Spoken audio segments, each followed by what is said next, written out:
बिस्मिल्लाहिर्रहमानिर्रहीम। रब्बिश्रह ली सदरी व यस्सिर ली अमरी वहलुल उक़दतम मिन लिसानी यफ़क़हू क़ौली। बिस्मिल्लाहिर्रहमानिर्रहीम। अस्सलाम वालेकुम dear students, welcome in lecture number 40 of PMC national MD CAT 2021। Biology preparation series के एक और लेक्चर के साथ आपके सामने हाजिर हैं और हमने गुज़िश्ता लेक्चर के अंदर unit number 10 support and movement start किया था। तो पिछले लेक्चर में हमने कुछ टॉपिक इस यूनिट के हवाले से कर लिए थे। आज हम इसी सिलसिले को आगे बढ़ाते हुए मज़ीद कुछ टॉपिक्स को आज के लेक्चर में शामिल करेंगे। आज के लेक्चर के जो हमारे लर्निंग ऑब्जेक्टिव्स हैं वो कुछ इस तरह से होंगे कि आप structure and function of cartilage and bone already cover कर चुके हैं पिछले लेक्चर के अंदर, और इसके अलावा ह्यूमन स्केलेटन को भी हमने बहुत डिटेल के साथ पिछले लेक्चर में कवर किया था। तो आज के लेक्चर में हम ख़ास तौर पर बात करेंगे क्लासिफिकेशन ऑफ जॉइंट्स के हवाले से, और ये जो गाउट और आर्थराइटिस के दो डिसऑर्डर्स दिए हैं, लेकिन हम यहाँ पर इस डिस्कशन में मज़ीद कुछ डिसऑर्डर्स को भी शामिल करेंगे। चूँकि दो डिसऑर्डर्स गिवन हैं और बाकी गिवन नहीं है, तो मैं आपको सजेस्ट करूँगा कि आप बाकी डिसऑर्डर्स को भी ज़रूर कवर कीजिए। तो इसलिए हम आज के इस लेक्चर में जो फर्दर डिसऑर्डर्स हैं स्केलेटन के हवाले से उनको भी कवर करेंगे। फिर उसके बाद अब आगे बढ़ते हैं हम क्लासिफिकेशन ऑफ जॉइंट्स की तरफ। देखिए, अब हमने स्केलेटन को अच्छी तरह से कवर कर लिया है, अब जॉइंट्स को समझना बहुत आसान हो जाएगा। जॉइंट बेसिकली किसे कहते हैं? जॉइंट इज द रीजन या point where two or more bones, याद रखो कि किसी भी जॉइंट में जरूरी नहीं है कि टू बोन्स हों, टू बोन्स एटलीस्ट होंगी। अगर आपसे पूछा जाए ना कि how many bones at least required to make a joint, तो एटलीस्ट तो दो बोन्स रिक्वायर्ड होंगी टू मेक अ ज्वाइंट, जबकि बास ज्वाइंट हमारे नंबर ऑफ बोन्स पर मुश्तमिल होते हैं। तो इस वजह से याद रखें कि joint is the region or point where two or more bones are articulated with each other. ये वर्ड भी अच्छी तरह से ज़हननशीन कर लें।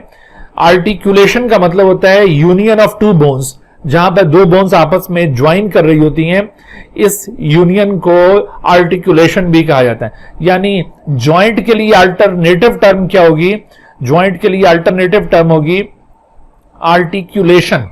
तो आर्टिकुलेशन जॉइंट के लिए एक अल्टरनेटिव टर्म है, और दो बोन्स आर्टिकुलेट कर रही हैं, इसका मतलब है कि वो जॉइंट फॉर्म कर रही हैं। तो ये वर्डिंग अक्सर क्वेश्चन के अंदर कंफ्यूजन क्रिएट करती है, इस वर्डिंग को अच्छी तरह ध्यान में रखिए।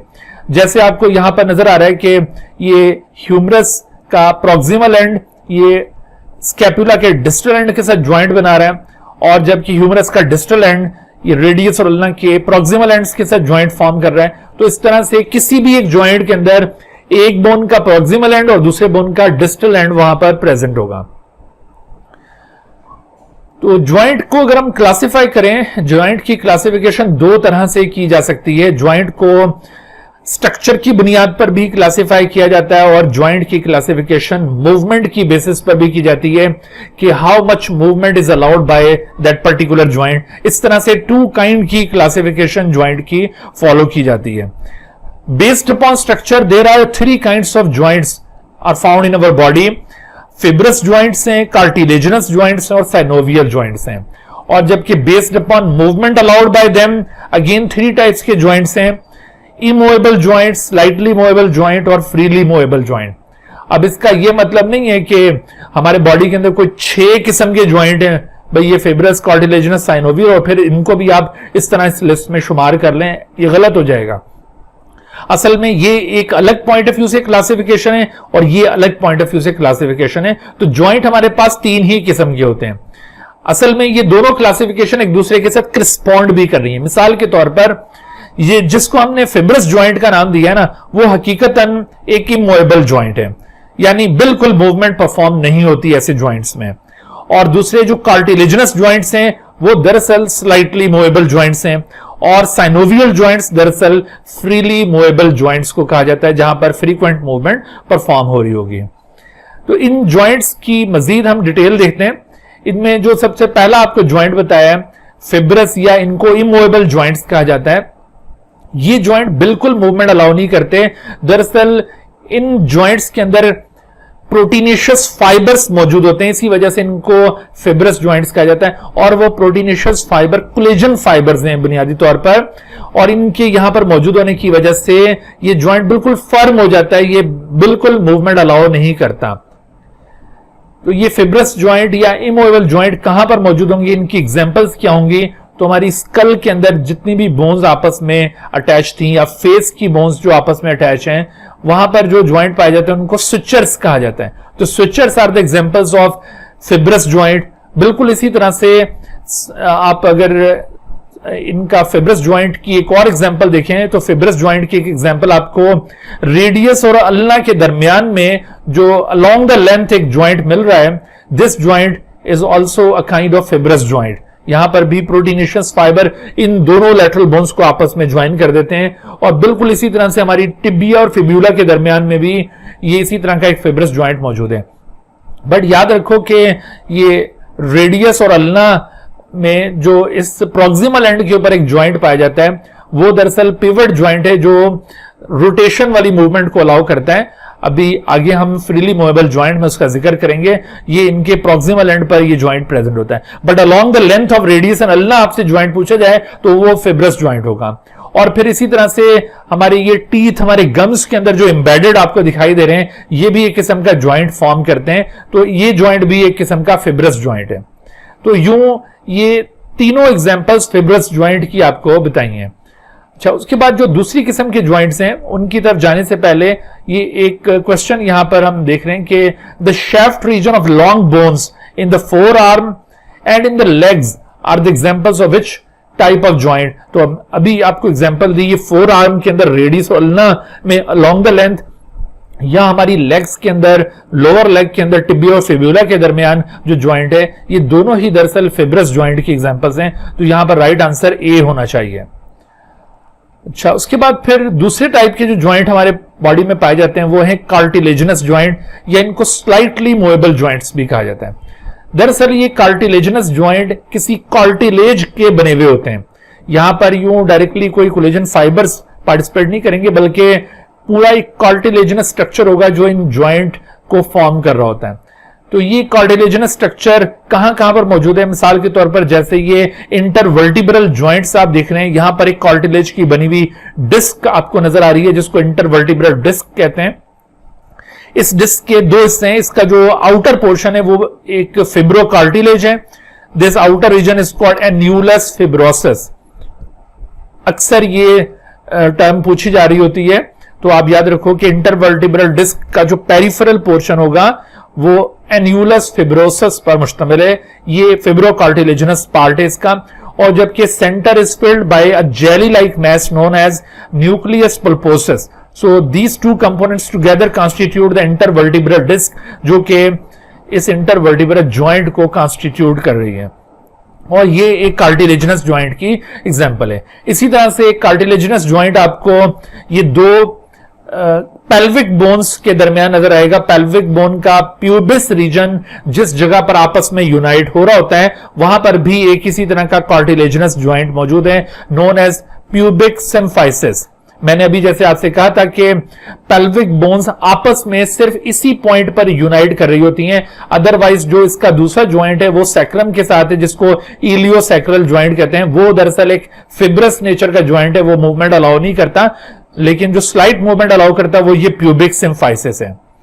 और तीसरी आपको एग्जांपल याद रखनी है, ये जितने भी ज्वाइंट्स एंटीरियर साइड पर रिब्स स्टर्नम के साथ फॉर्म कर रही होती है, यहां पर भी दरअसल कार्टिलेजिनस स्ट्रक्चर्स प्रेजेंट हैं। इस वजह से ये सभी ज्वाइंट्स भी कार्टिलेजिनस इन नेचर कहलाएंगे। तो कार्टिलेजिनस ज्वाइंट की एग्जांपल आपको क्लियर हो गई।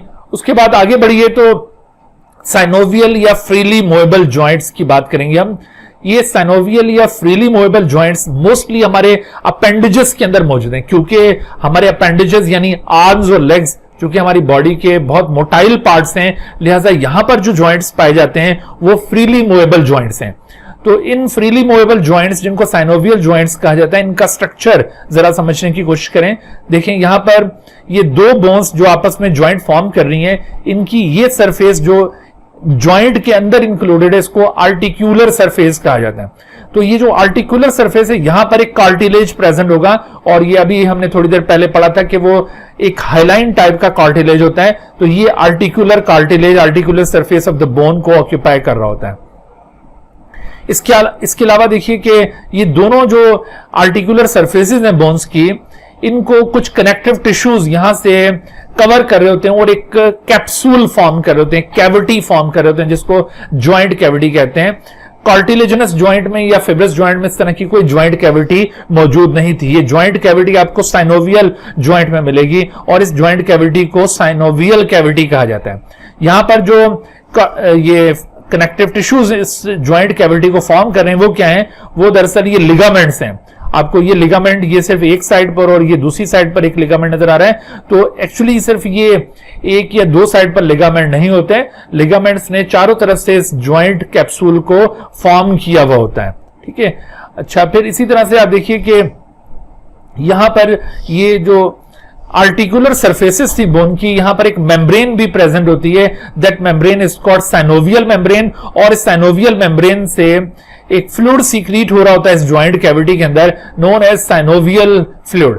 और उसी साइनोवियल फ्लूइड की वजह से दरअसल यहां पर स्लाइट मूवमेंट्स, बल्कि फ्री मूवमेंट्स परफॉर्म हो रही होती, क्योंकि फ्री मूवमेंट के दौरान जो फ्रिक्शन पैदा होगी, दरअसल इस फ्लूइड ने, साइनोवियल फ्लूइड ने उस फ्रिक्शन को रिड्यूस करना होता है। ये यहां पर एक लुब्रिकेंट का रोल प्ले कर रहा होगा। तो ये साइनोवियल जॉइंट्स हमारे बॉडी के अंदर, खास तौर पर लिम्स के अंदर मौजूद हैं। साइनोवियल जॉइंट्स की सेवरल अक़साम है, लेकिन यहां पर आप 3 किस्में साइनोवियल जॉइंट्स की जरूर कवर करेंगे। मिसाल के तौर पर उनमें से एक किस्म है हिंज जॉइंट। ये सिर्फ 2 डायरेक्शन में मूवमेंट को अलाउ करते हैं, जैसा कि आप देखें ये एल्बो जॉइंट, जो कि इस तरह से बेंडिंग और स्ट्रेटनिंग मूवमेंट परफॉर्म कर रहे हैं। बेंडिंग के लिए वर्ड यूज किया जाता है flexion, bending is known as flexion. ये जो बेंडिंग हो रही है, दिस इज एक्चुअली फ्लेक्शन, और स्ट्रेटनिंग के लिए वर्ड यूज किया जाता है एक्सटेंशन। तो ये फ्लेक्शन और एक्सटेंशन ये कॉज करते हैं, फ्लेक्शन एंड एक्सटेंशन। ये हिंज जॉइंट कहलाएंगे। इनकी एग्जांपल ना सिर्फ यहां पर हमारे एल्बो के अंदर है, बल्कि इसके साथ साथ एल्बो के साथ साथ ये नी जॉइंट भी इसकी एग्जांपल है, या फिर हमारी ये फिंगर्स के अंदर जो जॉइंट्स हैं या टोज के अंदर जॉइंट्स हैं, ये भी हिंज जॉइंट की अकसाम है। On the other hand, ball and socket joint they allow movement in more than 2 direction. यहां पर आपने मोर देन 2 डायरेक्शन को ऑप्ट करना है, 3 डायरेक्शन या 4 डायरेक्शन वाले ऑप्शन को ऑप्ट नहीं करना, मोर देन 2 डायरेक्शन। तो मोर देन 2 डायरेक्शन कैसे? जैसे आप देखिए शोल्डर जॉइंट, तो शोल्डर जॉइंट यहां पर आप सेवरल टाइप की मूवमेंट परफॉर्म कर सकते हैं शोल्डर जॉइंट पर। यानी शोल्डर जॉइंट पर आप देखें कि इस तरह से हम इसको शोल्डर को ओपन भी कर सकते हैं, वापस इसको शोल्डर को क्लोज भी कर सकते हैं, और इसको हम शोल्डर को आगे की तरफ मूव भी कर सकते हैं, पीछे की जाने भी मूव कर सकते हैं, और चाहें तो हम इस तरह से शोल्डर को यूं घुमा भी सकते हैं। तो आप देखिए कि ये shoulder joint more than 2 direction में मूवमेंट अलाउ कर रहा है। तो ये एक किस्म का बॉल एंड सॉकेट जॉइंट है। इसी तरह का बॉल एंड सॉकेट जॉइंट आपको शोल्डर के अलावा हिप रीजन में भी मिलेगा। आपको इस तरह बॉल एंड सॉकेट जॉइंट नेक के अंदर भी मिलेगा। तो यहां देखिए बॉडी के कई हिस्सों में ball and socket joint present है। फिर तीसरी किस्म का एक और जॉइंट होता है, उसे कहते हैं pivot joint. Pivot joints are those that allow movement in rotation along the length of the bone, and such joints are present between proximal ends of radius and ulna. आप देख रहे हैं ये पॉइंट, ये रेडियस और ulna की proximal and है, radius और अल्ना के प्रॉक्सिमल एंड पर यहां पर आपको ये जॉइंट बना हुआ इनके दरमियान नजर आ रहा है। ये जॉइंट असल में ये वाली जो रोटेशन मूवमेंट है इसको ये अलाउ करता है। तो इस जॉइंट को पिवट जॉइंट कहा जाता है। ठीक है, तो पिवट जॉइंट ये rotation along the length allow करते हैं। हिंज जॉइंट ये सिर्फ 2 डायरेक्शन में मूवमेंट को अलाउ करते हैं, जबकि बॉल एंड सॉकेट जॉइंट ये मोर देन 2 डायरेक्शन में मूवमेंट को अलाउ करते हैं। अच्छा, ये इन जॉइंट्स के अलावा आपने एक और किस्म भी जॉइंट की याद रखनी है, और वो है multi stage joint. That is known as multi stage joint. Multi stage joint किसी भी ऐसे जॉइंट को कहा जा सकता है जो तमाम किस्म की मूवमेंट अलाउ करता हो। It allows all type of movements, it allows all type of movements. और ये ऑल टाइप्स ऑफ मूवमेंट्स कौन सी होती हैं? ऑल टाइप्स ऑफ मूवमेंट्स से मुराद 6 किस्म की ये मूवमेंट्स होती हैं, उन 6 अकसाम में एक मूवमेंट आ जाती है फ्लेक्शन, जो अभी इसका जिक्र हो गया। फ्लेक्शन के बाद दूसरी मूवमेंट है एक्सटेंशन, इसका भी जिक्र हो गया। और फिर तीसरी किस्म की मूवमेंट होती है, उसे कहते हैं अबडक्शन, अबडक्शन। और चौथी किस्म की है एडक्शन। और पांचवी किस्म की मूवमेंट है एडक्शन के बाद मीडियल रोटेशन, मीडियल रोटेशन। और मीडियल रोटेशन के बाद है लेटरल रोटेशन। तो ये 6 किस्म की मूवमेंट्स आपने याद रखनी है, lateral rotation, medial rotation, adduction, abduction, extension और फ्लेक्शन। अब इनमें फर्क क्या है, जरा इस फर्क को अंडरस्टैंड कीजिए, इस फर्क को अंडरस्टैंड करें। देखें, फ्लेक्शन, फ्लेक्शन का मतलब बेंडिंग, किसी भी जगह पर जब बेंडिंग परफॉर्म होती है तो इसे फ्लेक्शन कहा जाता है। और एक्सटेंशन का मतलब है straightening, straightening. Flexion is straightening type of movement. Abduction का मतलब है, अबडक्शन, अबडक्शन मूवमेंट होती है अवे फ्रॉम द पॉइंट, कोई भी जो रेफरेंस पॉइंट है उससे अवे। जैसे हम मीडियल एक्सेस को अमूमन रेफरेंस पॉइंट बनाते हैं, तो away from the medial axis, तो ये किसी भी रेफरेंस पॉइंट से अवे मूवमेंट होगी।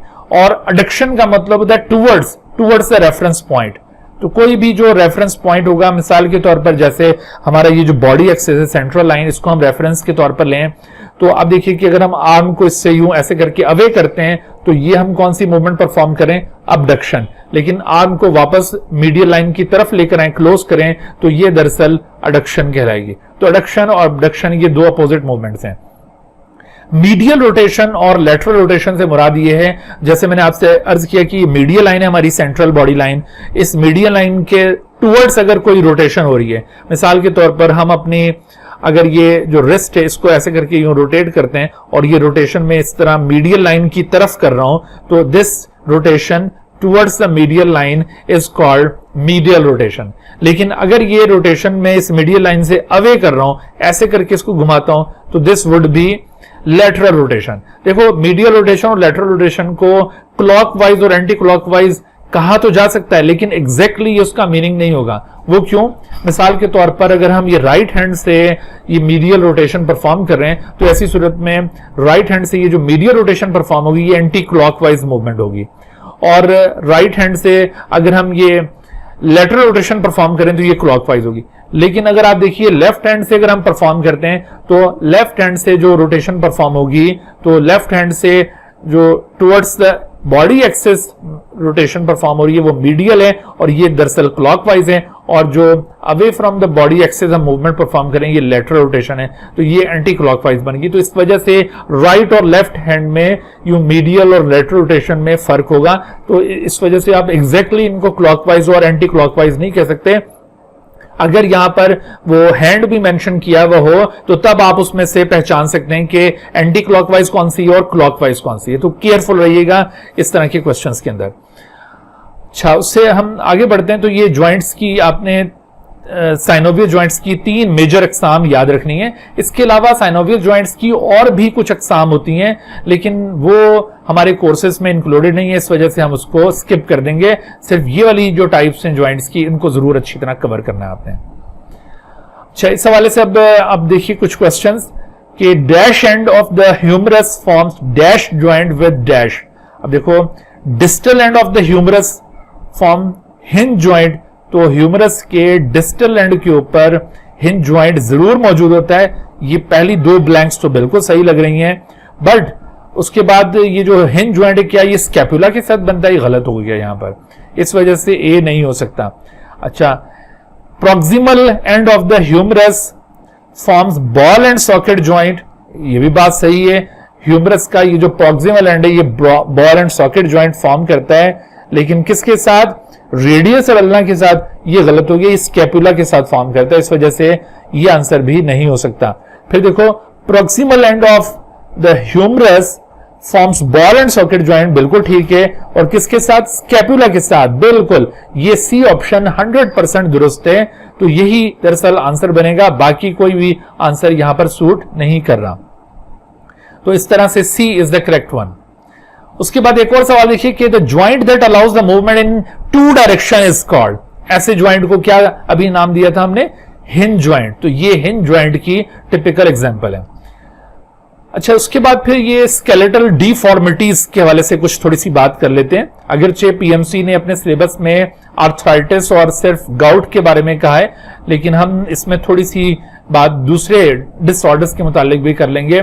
जैसे इसमें आप देखिए कि डिस्क स्लिप है, स्पॉन्डिलोसिस है, शियाटिका है, आर्थराइटिस है। इसके अलावा टू सम एक्सटेंट आप ऑस्टियोपोरोसिस के बारे में भी जरूर पढ़िए। ऑस्टियोपोरोसिस जो ये सिंध और पंजाब की बुक्स के अंदर गिवन है, ऑस्टियोपोरोसिस। और इसके अलावा आपको रिकेट्स के बारे में भी थोड़ा सा आइडिया होना चाहिए, रिकेट्स। और रिकेट्स के साथ साथ आप ऑस्टियोमेल्शिया के बारे में भी याद रखिए। तो आपने इन तमाम डिसऑर्डर्स ऑफ स्केलेटन के बारे में जरूर कवर करना है, क्योंकि इनके हवाले से एमसीक्यूज पूछे जाने का इम्कान है। तो सबसे पहले इसमें देख लेते हैं हम डिस्क स्लिप से क्या मुराद है। डिस्क स्लिप या फिर इसको हर्निएशन ऑफ डिस्क भी कहा जाता है। Disc slip can be defined as displacement of intervertebral disc from its normal position. आप देख रहे हैं कि ये वर्टिब्री के दरमियान डिस्क आपको नजर आ रही हैं, इनको इंटरवर्टिब्रल डिस्क कहा जाता है। ये आप एक नॉर्मल डिस्क मुलाहिजा कर रहे हैं, और इसके मुकाबले में ये एक डीजनरेटेड डिस्क है, क्योंकि इसका मैस थोड़ा सा रिड्यूस हो चुका है। लेकिन इसके मुकाबले में आप ये बल्जिंग डिस्क जो देख रहे हैं, ये दरअसल डिस्क स्लिप का केस है। और ये अभी डिस्क स्लिप का मामला यहाँ पर अभी शुरू हो रहा है, अभी अपने अवलीन मराहिल में है। और उसके बाद अब आप देखें कि हर्निएटेड डिस्क जो आपको दिखाई है, इसमें एन्यूलस फिब्रोसिस जो कि डिस्क का पेरिफेरल पोर्शन होता है वो रप्चर हो चुका है, और उसके अंदर का न्यूक्लियस पल्पोसस पोर्शन वो इस तरह प्रोट्रूड करके बाहर प्रोजेक्ट हो गया है। और वर्टिब्रल कॉलम में ये डॉर्सल साइड से दरअसल स्पाइनल कॉर्ड गुजर रही होती है, और स्पाइनल नर्व्स यहां से अराइज हो रही होती हैं। लिहाजा जब भी इस तरह से कोई डिस्क स्लिप करती है या उसका न्यूक्लियस पल्पोसस पार्ट प्रोजेक्ट करता है, तो वो नर्व को प्रेस करना शुरू कर देता है, और उस नर्व के जरिए जो भी आगे फर्दर कम्युनिकेशन होनी होती है वो डिस्टर्ब होने लग जाती है। तो जैसे अभी हम आगे एक और केस पढ़ेंगे शियाटिका, तो शियाटिका भी दरअसल इसी हर्निएटेड डिस्क की वजह से कॉज हो रहा होता है। तो हर्निएटेड डिस्क का कॉज क्या होगा, या इस डिस्क स्लिप का कॉज क्या होगा, क्यों ऐसा हो जाता है। तो डिस्क स्लिप में आपने ये कॉजेज याद रखने।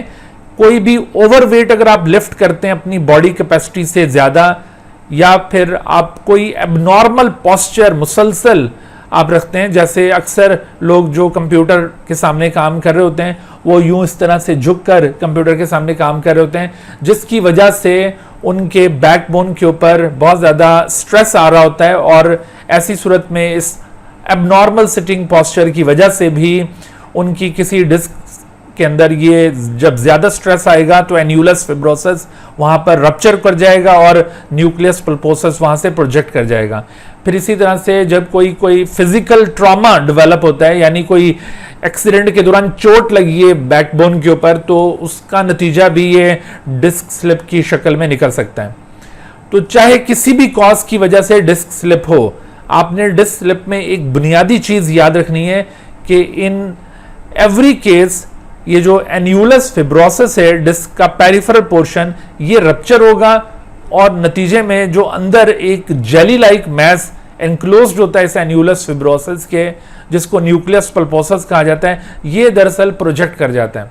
यानी ये कोई इस तरह से डिस्क स्लिप नहीं हो रही कि डिस्क पूरी की पूरी अपनी पोजीशन से निकलकर साइड पे चली जाए, बल्कि डिस्क का जो हिस्सा अपनी जगह पर है वो अपनी जगह पर ही रहता है। लेकिन चूंकि एन्यूलस फिब्रोसिस रप्चर हो जाता है और न्यूक्लियस पल्पोसस बाहर प्रोजेक्ट कर जाता है, तो इस वजह से हम इसको displacement of intervertebral disc from its position कह रहे हैं। ठीक है, तो ये इस तरह से डिस्क स्लिप का मामला डेवलप होता है।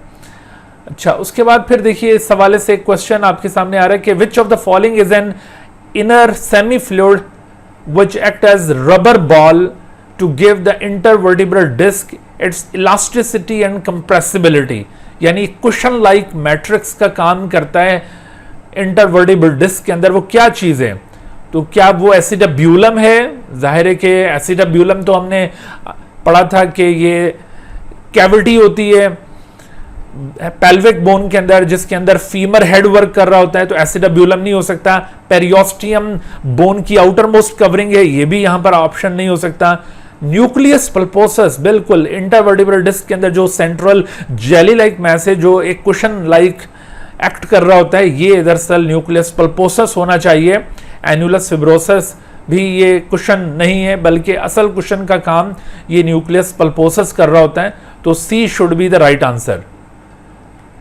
अच्छा, उसके बाद दूसरा एक और डिसऑर्डर देखिए, स्पॉन्डिलोसिस। इसका ताल्लुक भी वर्टिब्रल कॉलम के साथ है। This is defined as fixation और fusion of the intervertebral joints, या फिर इसको यूं कह लें कि the fixation of intervertebral joints that leads to the loss of movement, क्योंकि जब ये इंटरवर्टिब्रल जॉइंट फ्यूज हो जाएंगे तो ऐसी सूरत में वो इंटरवर्टिब्रल जॉइंट जहां पर ये फ्यूजन हुई है वहां पर मूवमेंट लॉस हो जाएगी। This event is known as spondylosis. और इसका कॉज क्या हो सकता है? इसका कॉज कोई क्रोनिक सर्वाइकल डीजनरेशन भी हो सकती है। बाज लोगों को इस तरह सर्वाइकल रीजन के अंदर उनकी इंटरवर्टिब्रल डिस्क क्रोनिकली डीजनरेट कर रही होती हैं, या फिर कोई हर्निएटेड डिस्क भी ये स्पॉन्डिलोसिस में ट्रांसफॉर्म हो सकती है, या ड्यू टू एजिंग फैक्टर, यानी एज के बढ़ने के साथ साथ इंटरवर्टिब्रल डिस्क में बाज डिस्क डीजनरेट कर जाती हैं और वो इंटरवर्टिब्रल जॉइंट फिक्स हो जाएंगे और वहां पर मूवमेंट बिल्कुल लॉस हो जाएगी। तो इस तरह से एजिंग की वजह से भी ये मामला हो सकता है। शियाटिका इन्हीं से रिलेटेड एक और प्रॉब्लम है। This is characterized by pain और वीकनेस और नमनेस। नमनेस का मतलब है सेंसलेसनेस, वहां पर सेंसलेसनेस हो जाएगी।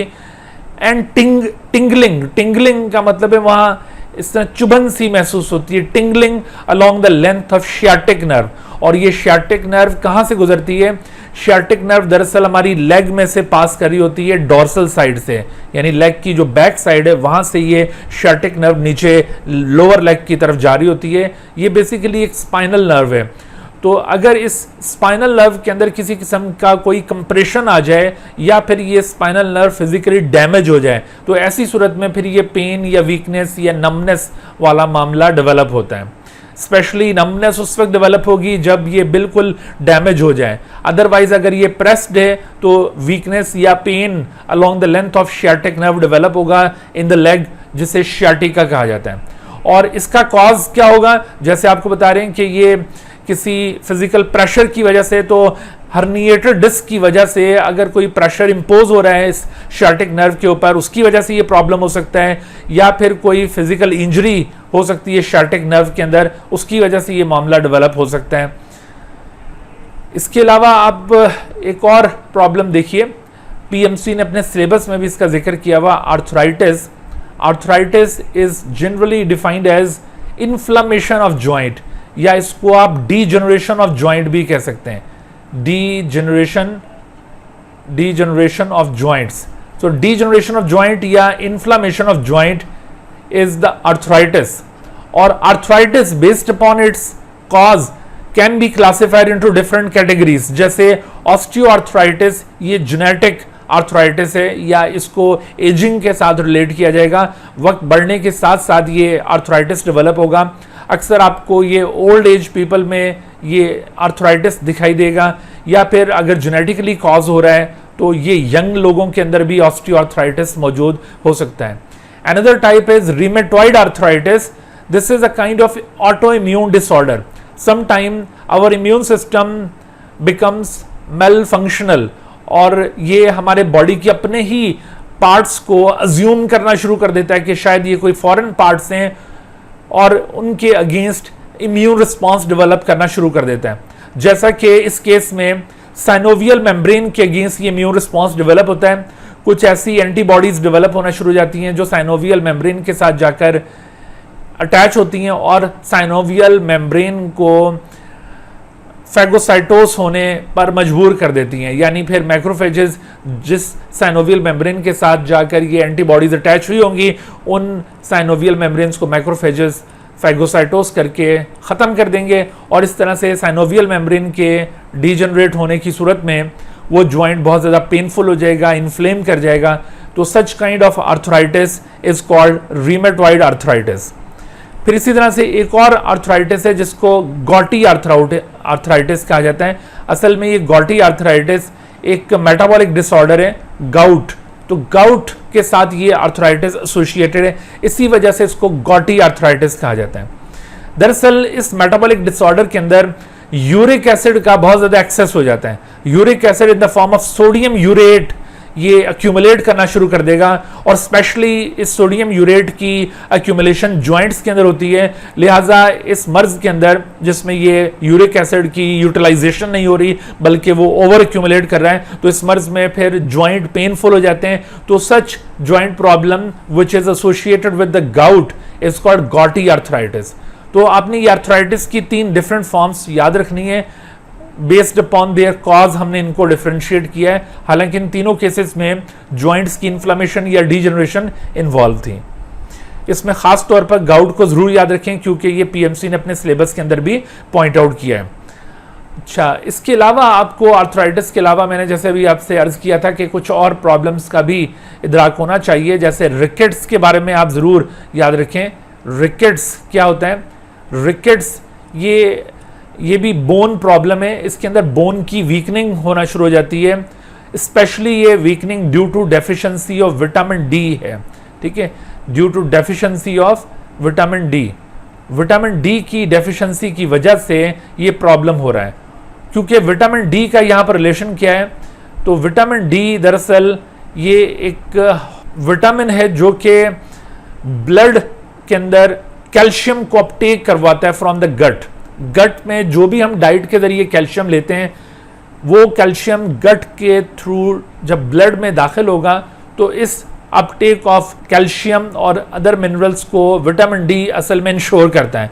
And if certain body face lack of vitamin D, तो ऐसी सूरत में आप देखेंगे कि उस शख्स के अंदर विटामिन डी की लैकिंग की वजह से enough quantity of minerals Uptake नहीं होंगे और बोन वीकन होना शुरू हो जाएंगी। बोन को सफिशिएंट क्वांटिटी ऑफ मिनरल्स हासिल नहीं होंगे, बोन्स वीकन हो जाएंगी। और स्पेशली जो बोन्स वेट बीयरिंग बोन्स होती हैं, जैसे स्पेशली हमारी लोअर लिम्ब की बोन्स, वो चूंकि वेट को बियर कर रही होती हैं, इस वजह से जब उनके अंदर वीकनिंग होती है तो लेग इस तरह बॉव कर जाती हैं। बॉव करने का मतलब है कि थोड़ी सी टेढ़ी हो जाएंगी।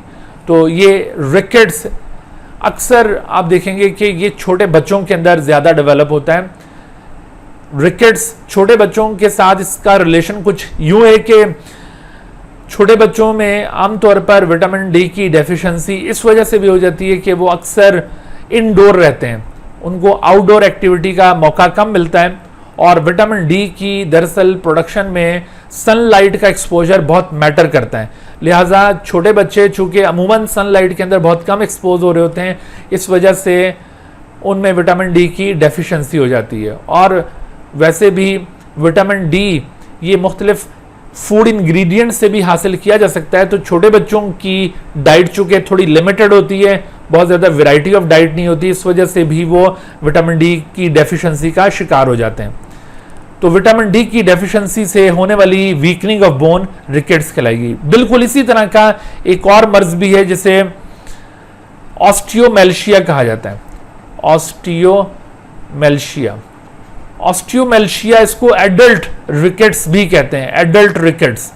असल में इसके अंदर भी रिकेट्स की तरह वीकनिंग ऑफ बोन होगी, लेकिन इस केस में क्या होगा कि ये जो वीकनिंग ऑफ बोन हो रही है not due to deficiency of vitamin D, बल्कि ये प्रॉब्लम दरअसल एग्जिस्ट कर रहा होता है due to deficiency of minerals. यानी विटामिन डी इस केस में पूरा होगा, बट हमारा जो डाइटरी इनटेक है कैल्शियम और फॉस्फेट्स का वो लिमिटेड हो जाता है, और इस तरह से लेस इनटेक ऑफ मिनरल की वजह से ब्लड में मिनरल का अपटेक कम होगा और डेफिनेटली बोन्स के अंदर मिनरल की डेपोजिशन भी कम होगी और रिजल्ट ऑस्टियोमेल्शिया की फॉर्म में अपीयर होगा। ठीक है, तो इसको एडल्ट रिकेट्स के हवाले से अभी आपने याद रखना है।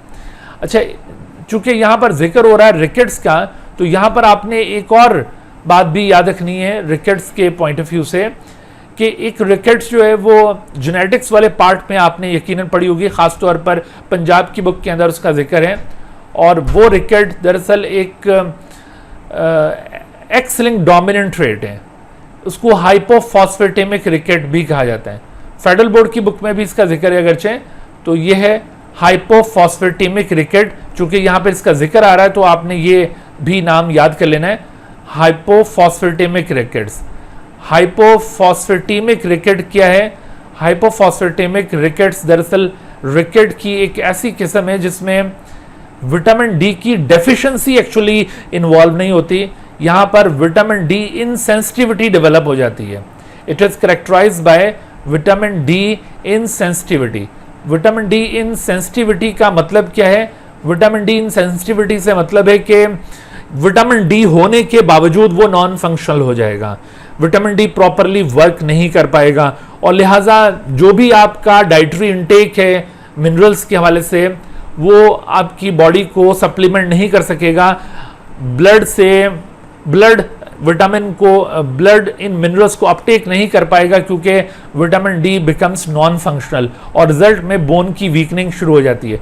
तो ये बुनियादी तौर पे एक जेनेटिक डिसऑर्डर है। इसके अंदर आपने देखा कि विटामिन डी भी पूरा था, इवन आपकी बॉडी के अंदर मिनरल का इंटेक भी पूरा होगा, लेकिन चूंकि genetically vitamin D sensitivity develop हो गई है जिसकी वजह से मिनरल्स एब्जॉर्ब नहीं हो रहे ब्लड में और वो बोन्स में डिपॉजिट नहीं हो रहे, तो बोन्स में वीकनिंग हो गई है। तो आपने ये जो रिकेट पहले हमने विटामिन डी डेफिशिएंसी की वजह से पढ़ा, उसको इस हाइपोफॉस्फेटेमिक रिकेट से डिफरेंशिएट करना है, याद रखना है ये डिफरेंस कि ये जो रिकेट्स हमने पहले पढ़ा था वो डाइटरी रिकेट्स था, which is characterised by the deficiency of vitamin D, but this hypophosphatemic ricket is not due to deficiency of vitamin D. ये विटामिन डी की इनसेंसिटिविटी की वजह से डेवलप हो रहा है। यानी यूं समझ लें कि ये जो डाइटरी रिकेट्स होता है ये physical deficiency of vitamin D की वजह से है, जबकि hypophosphatemic ricket is due to physiological deficiency of vitamin D. Physiological deficiency का मतलब ये होगा कि विटामिन डी मौजूद तो है but it becomes non functional, therefore we can say that physiologically vitamin D becomes deficient, जबकि यहां पर तो विटामिन डी फिजिकली डेफिशिएंट था। तो ये आपने डिफरेंशिएटिंग पॉइंट माइंड में रखना है, इस हवाले से भी कोई क्वेश्चन आ सकता है। अच्छा, एक और चीज आखिर में हम ऑस्टियोपोरोसिस के हवाले से भी कवर करते जाते हैं। ऑस्टियोपोरोसिस, ये भी कुछ बुक्स के अंदर आपको इसका जिक्र मिलेगा, तमाम प्रोविंशियल बुक्स के अंदर इसका जिक्र नहीं मिलता। तो ऑस्टियोपोरोसिस क्या चीज़ है?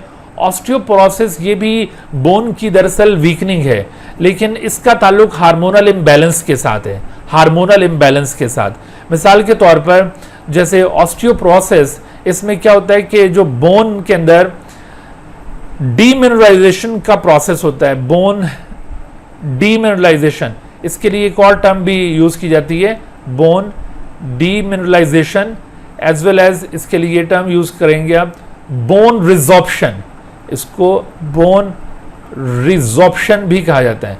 सो ये बोन रिजॉर्प्शन या bone demineralisation, it outpaces the bone deposition. दूसरा प्रोसेस है बोन डिपोजिशन, ये दोनों अपोजिट प्रोसेस हैं। डिपोजिशन का मतलब है deposition of minerals into the bone, addition of minerals into the bone is called bone deposition, लेकिन bone demineralisation is the removal of minerals from the bone. Normal हालात में ये दोनों प्रोसेसेस एक बैलेंस के साथ परफॉर्म हो रहे होते हैं जिसकी वजह से बोन्स स्टेबल रहती हैं। But in case of osteoporosis what happens, due to hormonal imbalance, और वो हार्मोन कौन सा है? वो स्पेशली एस्ट्रोजन हार्मोन है। एस्ट्रोजन हार्मोन की लिंकेज आपने इसके साथ याद रखनी है। Due to deficiency of this estrogen hormone in aged female, क्योंकि अमूमन ये estrogen hormone after menopause decline हो जाता है, तो जो एजड फीमेल हैं उनमें पोस्ट मीनोपाज लाइफ पीरियड के दौरान ये ऑस्टियोपोरोसिस होने का चांस बहुत ज़्यादा बढ़ जाता है, क्योंकि उनमें उस वक्त इस हार्मोनल डेफिशिएंसी की वजह से बोन डीमिनरलाइजेशन, ये बोन रिजॉर्प्शन प्रोसेस फास्ट हो जाएगा as compare to bone deposition. Out passage का यहां पे मतलब है फास्ट हो जाना, ठीक है। तो इस तरह से ये बोन डिपोजिशन से जब बोन डीमिनरलाइजेशन ये फास्ट हो जाएगा, तो ऐसी सूरत में बोन के अंदर इनफ क्वांटिटी ऑफ मिनरल्स ये कम रह जाएंगे, उसमें से डीमिनरलाइजेशन ज्यादा हो रही होगी और डिपोजिशन कम हो रही होगी। यहां पर ओवरऑल जो बोन की कंपोजिशन है वो चेंज नहीं होगी, यानी अगर देखा जाए तो इसमें जो मिनरल्स और दूसरी चीज़ें थी वो अपनी जगह पर मौजूद होंगी, लेकिन बीच में से कुछ पोर्शन बोन का डिमिनरलाइज होकर कम हो जाएगा। यानी यूं समझ लें कि इस केस में बोन के अंदर पोर्स डेवलप हो जाते हैं, पोर्स, कुछ पोर्शन बोन का यूं समझ लें रिलीज हो जाता है वहां से। तो overall composition of the bone remain same, but overall जो मैस ऑफ द बोन है वो रिड्यूस हो जाएगा क्योंकि बोन बिकम्स अ पोरस। तो इस तरह की जो पोरस बोन्स होती हैं they have more chance of fracture. तो ऑस्टियोपोरोसिस जिन लोगों में डेवलप हो जाता है वहां पर फ्रैक्चर के चांसेस भी बढ़ जाते हैं। तो ऐसे लोगों को फिर ये एस्ट्रोजन रिप्लेसमेंट थेरेपी के जरिए ERT एस्ट्रोजन रिप्लेसमेंट थेरेपी के जरिए ट्रीट किया जाता है। यानी एक्सोजीनसली उनको एस्ट्रोजन प्रोवाइड किया जाता है, एस्ट्रोजन मेडिसिन की फॉर्म में इन लोगों को दिया जाता है ताकि इनके अंदर ये ऑस्टियोपोरोसिस का प्रॉब्लम ओवरकम हो सके। याद रखिए कि ऑस्टियोपोरोसिस वैसे तो मेनली एजड फीमेल के साथ एसोसिएटेड है, but man can also be affected by osteoporosis but not due to deficiency of estrogen. यहां पर क्या होगा कि ड्यू टू सिगरेट स्मोकिंग या due to certain other causes male के अंदर भी ऑस्टियोपोरोसिस का प्रॉब्लम डेवलप हो सकता है, यानी बोन डीमिनरलाइजेशन आउट पैस कर सकती है ओवर बोन डिपोजिशन। ठीक है, तो ये आपने सारे प्रॉब्लम स्केलेटन के हवाले से याद रखने हैं। इसके अलावा आपके पास बुक के अंदर fracture, repair of fractured bone भी एक टॉपिक गिवन है, उसकी जरूरत नहीं है, उसको आप छोड़ दीजिए। तो आप इस MD कैट की प्रिपरेशन के लिए इन कंटेंट्स को अच्छी तरह से प्रिपेयर करें जो आपको यहाँ पे डिमॉन्स्ट्रेट किए हैं। अच्छा, अब जरा कुछ क्वेश्चंस देख लीजिए कि a bone disorder which involves the immobility and fusion of vertebral joint is called. अभी जैसे जिक्र हुआ था कि इसका ताल्लुक वर्टिब्रल कॉलम के साथ है और हमने अभी इसको पिन पॉइंट किया था as spondylosis. Sciatica is another thing, इसमें along the sciatic nerve pain develop हो जाता है, स्लिप डिस्क, ये आप ऑलरेडी पढ़ चुके हैं। ठीक है, आर्थराइटिस भी आपने देख लिया, डिजेनरेशन ऑफ ज्वाइंट है। तो यहां पर जो राइट आंसर बन रहा है वो ए बनेगा, that is spondylosis. Dear viewers, thank you for watching this video. If you have not subscribed this channel, kindly subscribe it and also press the bell icon below so that you could be notified about any new video lecture from Biology Guardian. And also do not hesitate to ask any question regarding this lecture. My contacts are shown on the screen. Thank you once again.